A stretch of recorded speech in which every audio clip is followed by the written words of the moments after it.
But Yeah, football in it's time. full heart, full swing. We'll start with college football. And I know you got your whole slate, but I think as far as the ZAP show goes, I really don't want to touch on any other game than probably the biggest game this weekend, Penn State, Ohio State. And I'm decked up in my Penn State gear. And yeah, I'm delusioned. I am a delusioned. I'm a maniac. I'm a freak. I'm getting to the point where obviously I'm old that I don't know anybody that goes to Penn State now, but I feel like it's an obligation for me to be at Penn State, and I'm highly considering waking up at 6 a.m. on Saturday and driving to Penn State just to be in the town for this game because I think we're gonna win. I legitimately think that we're gonna win. And I'm fully delusional. Please call me delusional, all that shit. But I'm full in on the Nittany Lions this weekend. I'm not gonna call you delusional because I am too. I'm not full in. I'm not, but I'm in. I think I got. And call me. I'm such a like. I feel so weak and so pathetic that before the biggest game of the season, I crack. I can't believe I'm gonna crack. But I think they get I, it done. And you're not wrong the crack though. You're definitely not wrong the crack. you know the two things that sold me, and maybe this makes me like a true. Maybe this is the Hopefully me. Hopefully I'm one of them. I guess you definitely, yeah, you obviously influence, but maybe this is the true Penn Stater in me. The new end zone art, The fire, cursive.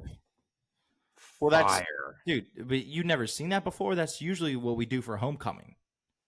Really?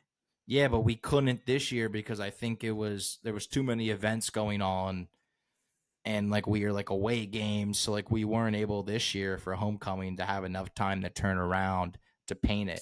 But yeah, like that isn't a new thing that we've done, which is well also. But I wanted to say that not because to call you out, but to call people on Twitter Oh out yeah, because like I feel like I'd never seen it before. half of So Twitter was like, "Oh, this is sick," and the other half was like, "Oh, this is stupid. Why would we ever do this?" And it's like we've done it multiple times before. Like kind of like when we change our, when we change our jerseys and we got the helmet stripe and we yeah, the have the stripe, numbers yeah. on the side.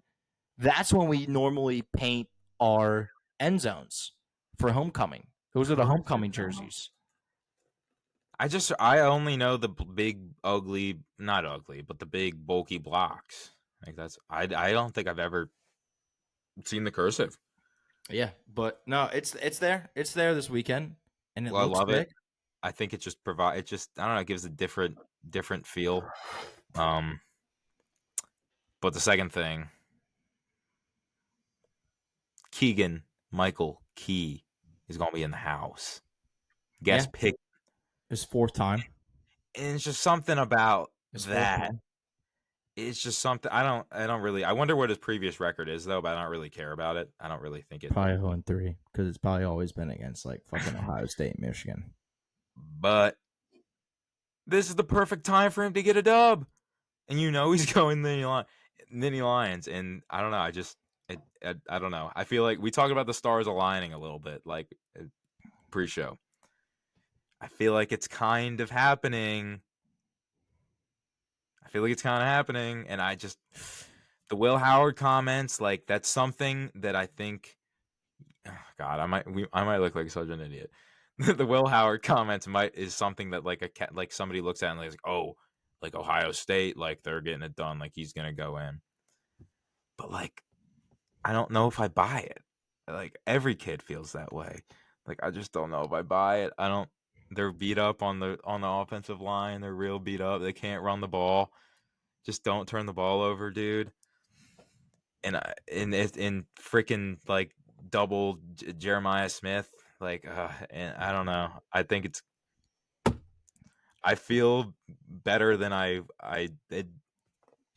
imagined I would. Dexter, welcome to the light side. Happy to have you. I've been here since week 1. I know it's week 8 or week 9 or whatever the hell you want to call it, but I'm happy to welcome you with open arms. Um, T Prime has been here since week 0 or week 1. And yeah, and I think the big positive that came out today is I saw videos of Drew Outlaw practicing full contact, running, getting on hitting drills, all of that with no brace and full contact. So I'd like to see that happen today on Thursday, especially, and definitely not Friday. So like that's awesome news to see. Um, but yeah, dude, the biggest thing that offensive line.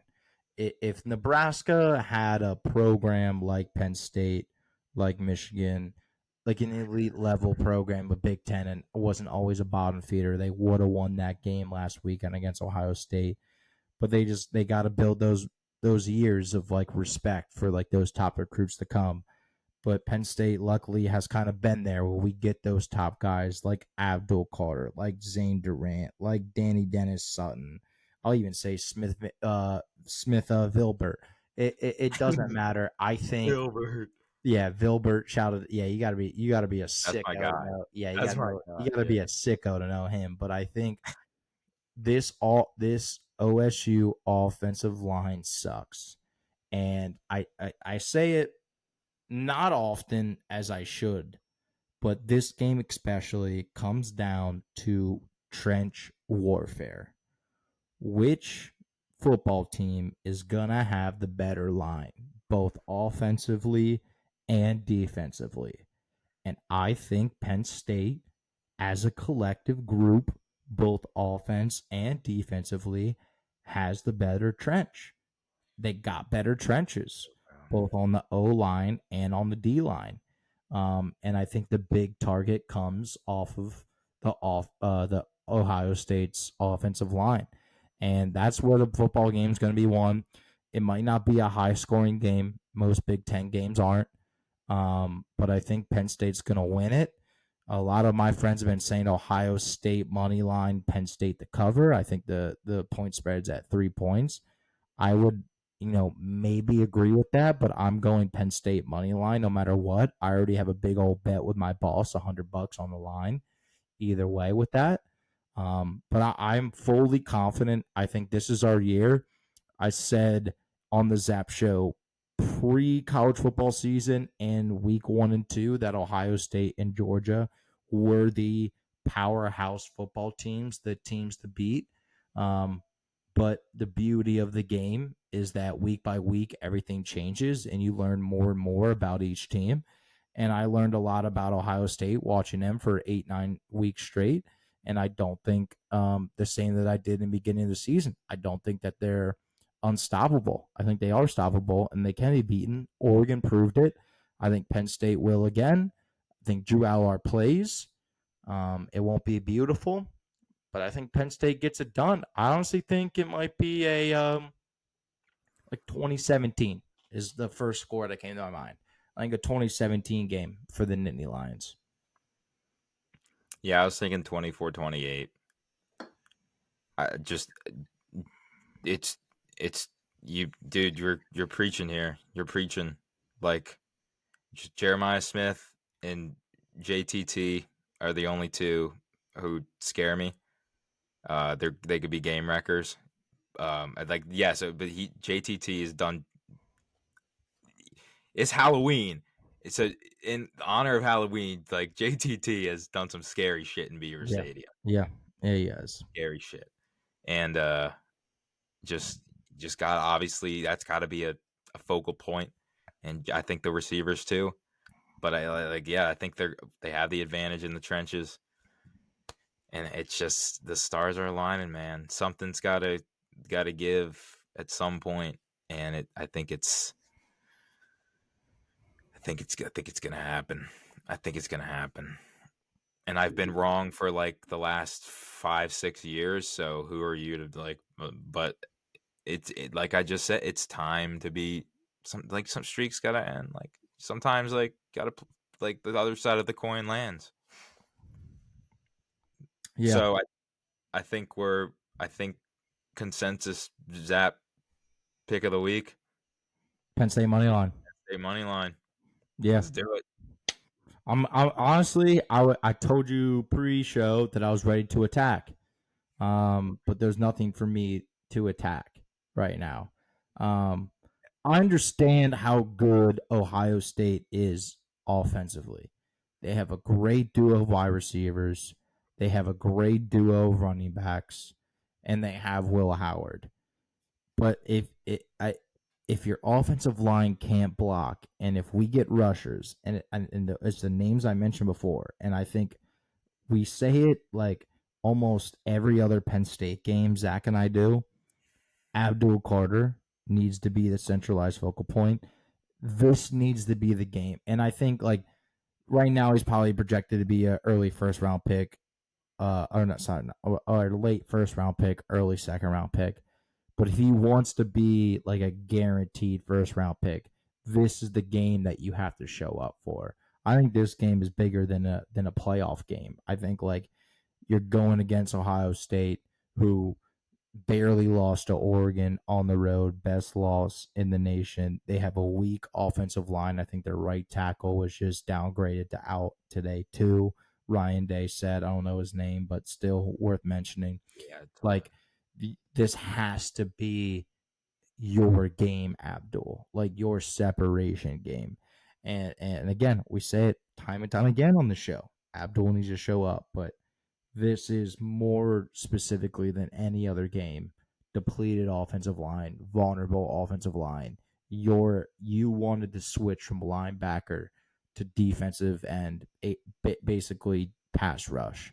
This is your game to shine, and it kind of it low key, not like it all does, but it all does ride on his performance, on how he plays. I mean, yeah, but Drew can't get sacked 6 times and throw 2 picks and a fumble. But yes, we need a game wrecker on the defensive end, like Yeah, straight up. It. yeah, I think it's going to be Abdul, or I think Deny Dennis Sutton is another sneak pick. yeah, But yeah, bro, Ryan Day can't win big games. Like like James Franklin can't win big games. Like something's got to give. yeah. Something's Something's got to got to give. give. And Something's I got to think give. it's time. I think it's time we all. I think it's time we put the Nittany Lions on a graphic. Yeah, I agree. I agree with you 100%. Let's put them on Penn State money line. Time. Okay. Trying to think of some other big games. So I think the other big game, Pitt SMU, Yes. two ranked teams going at it at SMU.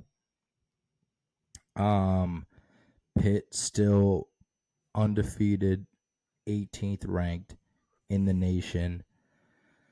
People are saying they're a little bit low. I like Eli Holstein. I said it on the show early in the college football season. I thought Eli Holstein was great. He hasn't been great recently. He had like 188 yards their previous game last week, and he hasn't really impressed me the way I want somebody to impress me, especially the way they're talking about Heisman votes. I don't know. But Pitt's defense, on the other hand, has been one of the greatest of college football this season as far as getting stops, getting turnovers, scoring. They're fantastic. So I want to lean Pitt money line, but this could also be a Pitt. This could be a Pitt drop game, and I think this is a lot of hype on Pitt. This is their first big game, and they got Clemson in 2 weeks too. That like I think there's a little bit of hype. There's a lot of hype, not a little bit. There's a lot of hype riding on this game, and I don't know if Pitt's built for it. But I'm curious to hear what you got to hear say about that.